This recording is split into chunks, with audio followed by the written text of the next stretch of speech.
Direct tax या subject मध्ये आपल्याला एकूण 6 टॉपिक आहेत. त्यामध्ये income tax act 1961, income from salary, income from business oblique profession, income from house property, income from capital gain आणि income from other sources. तर आपल्याला या सेमिस्टरला इन्कम फ्रॉम सॅलरी आणि इन्कम फ्रॉम बिझनेस ह्याच्यावर प्रॉब्लेम पडते. बाकीच्या ह्याच्यावर आपल्याला income tax act 1961, income from house property, capital gain आणि अदर सोर्सेस ह्याच्यावर आपल्याला थिअरी पडेल. मग आपला जो फर्स्ट टॉपिक आहे इन्कम टॅक्स ऍक्ट 1961, या टॉपिकवर आपल्याला तुम्हाला शॉर्ट नोट्स मध्ये बरेचसे क्वेश्चन विचारू शकतात. मग इन्कम टॅक्स ऍक्ट 1961 काय म्हणते त्यातल्या कन्सेप्ट आपण या ठिकाणी आज जाणून घेणार आहोत. त्या कन्सेप्ट तुम्हाला शॉर्ट नोट्स म्हणून परीक्षेला पडू शकतात.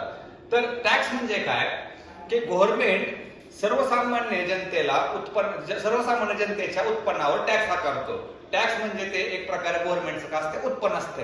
आणि त्या उत्पन्नामधून गव्हर्नमेंट काय करते, शिक्षण, पाणी, संरक्षण या ठिकाणी तो पैसा खर्च करतो. तर टॅक्सचे परत 2 प्रकार आहेत, एक डायरेक्ट टॅक्स आणि एक इनडायरेक्ट टॅक्स. डायरेक्ट टॅक्स म्हणजे काय, प्रत्यक्षात व्यक्तीनं मिळवलेलं उत्पन्न, त्यालाच आपण काय म्हणतो, डायरेक्ट टॅक्स. त्यामध्ये इन्कम टॅक्स येणार. इन्कम टॅक्स म्हणजे काय, प्रत्यक्षात त्या व्यक्तीनं कमवलेलं उत्पन्न, त्यामध्ये त्याला आपण काय म्हणतो, इन्कम टॅक्स.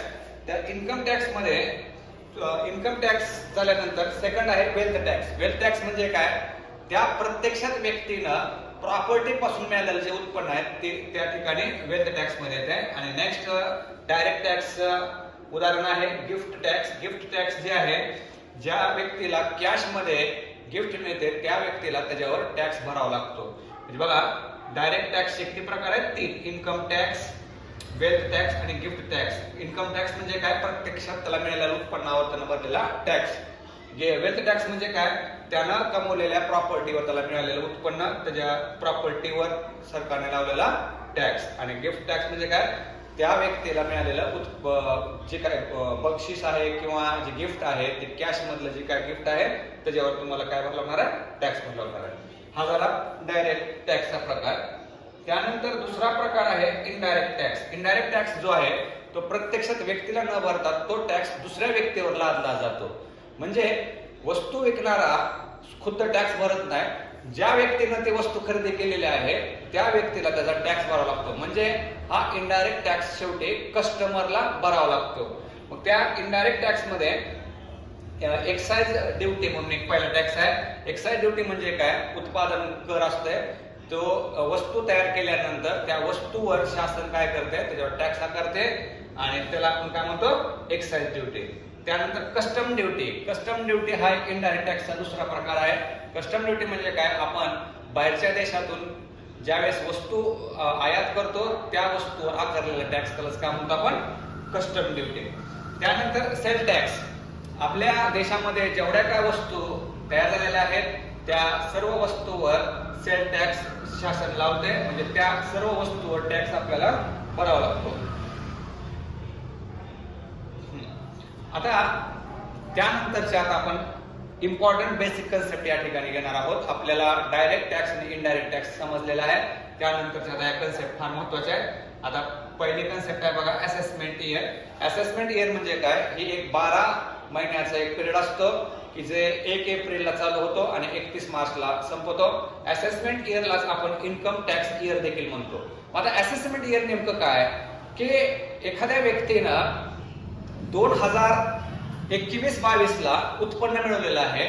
मग त्या 2021-22च्या उत्पन्नावर त्याला 22-23 ला जो काय टॅक्स भरायचा असतो, म्हणजे 22-23 जे काय टॅक्सचं वर्ष आहे त्यालाच आपण काय म्हणतो, असेसमेंट इयर. असेसमेंट इयर म्हणजे काय, टॅक्स भरण्याचं इयर. आता ह्याच्यामध्ये आपण उदाहरण दिलंय बघा, इथं दिलंय बघा तुम्हाला प्रिव्हियस इयर 2019-20 म्हटल्यानंतर त्याचं असेसमेंट इयर किती असणार, 20-21 असणार.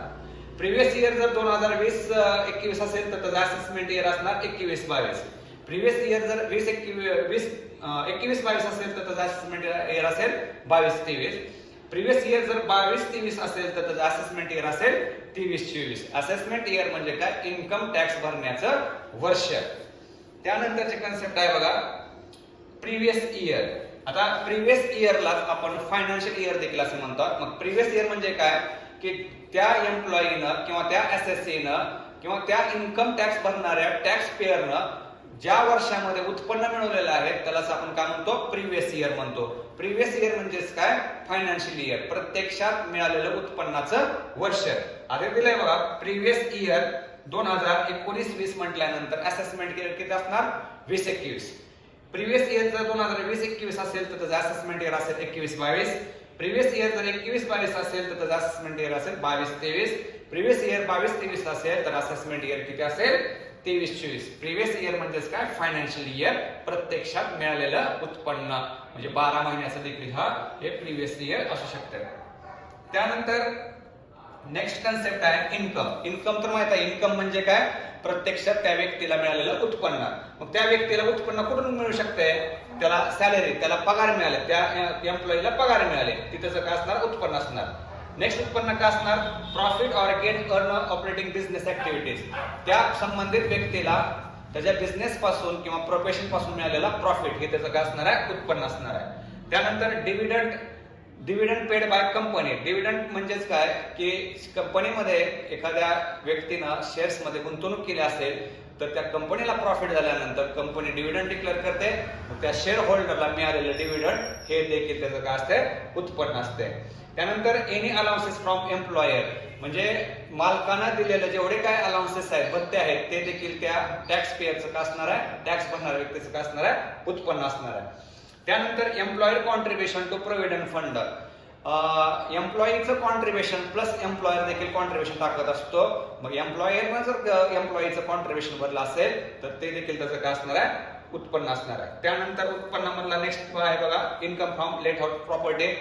त्या व्यक्तीला एक प्रॉपर्टी आहे, एक हाऊस आहे, त्यानं ती हाऊस भाड्याने दिलेला आहे आणि त्यापासून मिळालेलं भाडं हे त्याचं एक प्रकारे काय असते, उत्पन्न असते. त्यानंतर उत्पन्नामध्ये आणखीन एक येते बघा income from lotteries, gambling, crossword. म्हणजे त्या व्यक्तीला मिळालेलं लॉटरी पासून उत्पन्न, गॅमलिंग म्हणजे त्यानं सट्टाबाजी केलेली आहे, IPL बेटिंग केली असेल, ऑनलाईन रमी खेळले असेल, की त्याचं एक प्रकारे काय उत्पन्न आहे. इन्कम म्हणजे काय, त्या व्यक्तीला मिळालेलं उत्पन्न. हे उत्पन्न त्याला 12 महिन्यामध्ये मिळलं जातो आणि ते उत्पन्न कोणकोणते हे आपण या ठिकाणी बघितलं आहे. त्यानंतरची नेक्स्ट कन्सेप्ट आहे पर्सन. पर्सन म्हणजे काय, व्यक्ती. व्यक्ती म्हणजे काय, जो व्यक्ती टॅक्स भरतो त्याला आपण काय म्हणतो, पर्सन. मग या पर्सन मध्ये देखील आपल्याला 2-3 प्रकार आहेत. त्यामध्ये इंडिव्हिज्युअल म्हणजे काय, व्यक्तीचं नाव, राम, श्याम, घनश्याम हा देखील एक व्यक्ती आहे, तो त्या पर्सन मध्ये मोडला जातो. त्यानंतर आहे असोसिएशन ऑफ पर्सन. काही व्यक्ती एकत्र येऊन एखादा असोसिएशन, एखादी संघटना स्थापन करतात. त्या संघटनेमध्ये काय 50 व्यक्ती असतील, 20 व्यक्ती असतील, त्या व्यक्तीचा जो समूह असतो त्याला देखील आपण पर्सन म्हणायचं. त्यानंतर फर्म म्हणजे काय, पार्टनरशिप फर्म. कमीत कमी 2 पार्टनर आणि जास्तीत जास्त 50 पार्टनर एकत्र येऊन एखादी पार्टनरशिप चालू करतात, त्याला फर्म म्हणतो. मग ती फर्म देखील एक प्रकारे पर्सन आहे. ओके. त्यानंतर कंपनी. एखाद्या कंपनीमध्ये 2 प्रकार आहेत, एक खाजगी कंपनी आणि एक सार्वजनिक कंपनी. खाजगी कंपनीमध्ये कमीत कमी 2, जास्तीत जास्त 200 आणि सार्वजनिक मध्ये कमीत कमी 7, जास्तीत जास्त असंख्य व्यक्ती एकत्र येऊन कंपनी स्थापन करतात. मग व्यक्ती आले त्या ठिकाणी की त्याला काय म्हणणार तुम्ही, पर्सन. पर्सन म्हणजे व्यक्तिशः. व्यक्ती तर म्हणणारच आपण, व्यक्ती राम, श्याम, घनश्याम. त्याच्यासोबत त्या व्यक्तीनं जर काय असोसिएशन स्थापन केलं असेल, पार्टनरशिप स्थापन केली असेल, कंपनी स्थापन केली असेल तर त्याला देखील आपण त्या ठिकाणी काय म्हणायचं, पर्सन म्हणायचं. नेक्स्ट कन्सेप्ट आहे एसएससी. तुम्हाला तर माहित आहे एसएससी म्हणजे काय, जो व्यक्ती टॅक्स भरतो त्याला आपण काय म्हणतो, एसएससी. मग त्या एसएससी मध्ये वैयक्तिक व्यक्ती असू शकतो, एखादा असोसिएशन असू शकतो, पार्टनरशिप फर्म असू शकतो किंवा एखादी कंपनी असू शकते.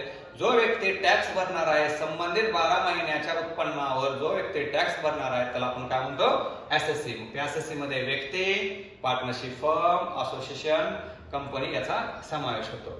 त्यानंतरचं नेक्स्ट कन्सेप्ट आहे ऍग्रिकल्चर इन्कम. ऍग्रिकल्चर इन्कम म्हणजे काय, शेतापासून मिळालेलं उत्पन्न. नियमानुसार तर शेतापासून मिळालेलं उत्पन्न हे तर एक्झाम्प्ट आहे, ह्याच्यावर कुठलाही टॅक्स नाही. तर ते उत्पन्न कोणतं आहे बघा, ऍग्रिकल्चर इन्कम मध्ये काय काय येत आहे, any rent or revenue received from land which is stated in India. आपल्या भारतामध्ये जर जमीन असेल आणि त्या जमिनीपासून मिळालेलं जी भाडं असेल ती ऍग्रिकल्चर इन्कम आहे आणि त्याच्यावर काय टॅक्स भरायची गरज नाही. Any income received from land और ऍग्रिकल्चर, आपल्या शेतातून मिळालेलं जे उत्पन्न आहे त्याच्यावर देखील आपला टॅक्स बसणार नाही. आता आपल्या शेतामधून जे काही उत्पन्न मिळते, ऊस असेल, ज्वारी, हरभरा, सोयाबीन, गहू, हे जे काय उत्पन्न आहे ह्याच्यावर देखील टॅक्स लागणार नाही. Income or rent delivered from farm house would be exempt from tax only if land or building used for agriculture purpose. जर शेतीविषयी जर आपण एखादी लँड वापरली असेल तर त्याच्यावर उत्पन्न लागणार नाही. ऍग्रिकल्चर इन्कम म्हणजे काय, पूर्णतः एक्झम्प्ट आहे. पण खालील उत्पन्न जे आहे ते ऍग्रिकल्चर इन्कम मध्ये मोडणार नाहीत.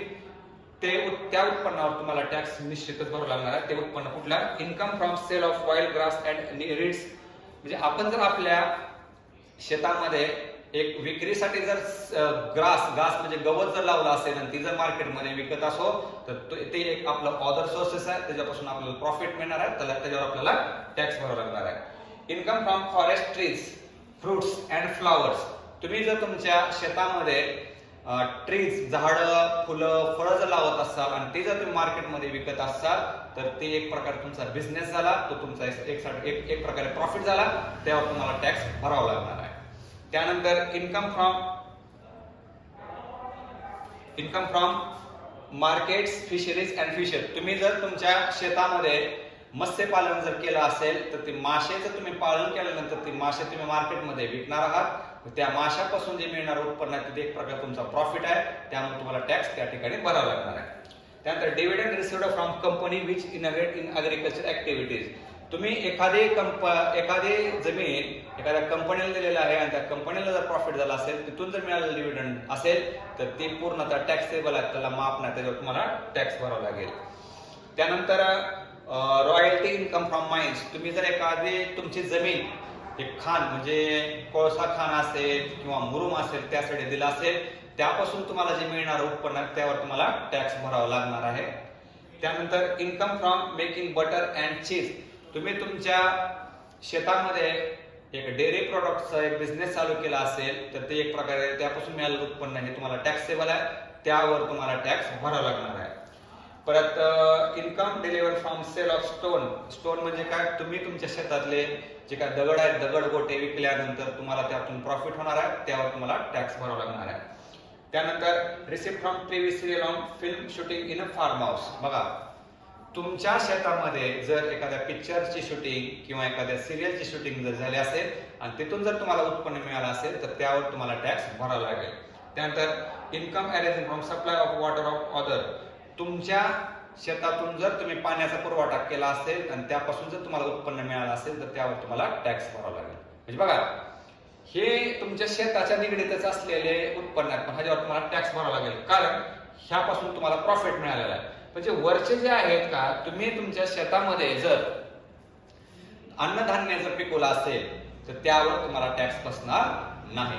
ओके, तर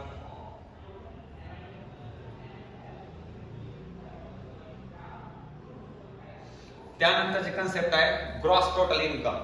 मित्रांनो, एखाद्या व्यक्तीला फक्त सॅलरी आणि बिझनेस पासून उत्पन्न मिळत नाही तर त्याला वेगवेगळ्या 5 ठिकाणाहून उत्पन्न मिळते. मग ते उत्पन्न कोणकोणतं, income from salary, income from house property, income from capital gain, income from profit and gain of business or profession आणि इन्कम फ्रॉम अदर सोर्सेस.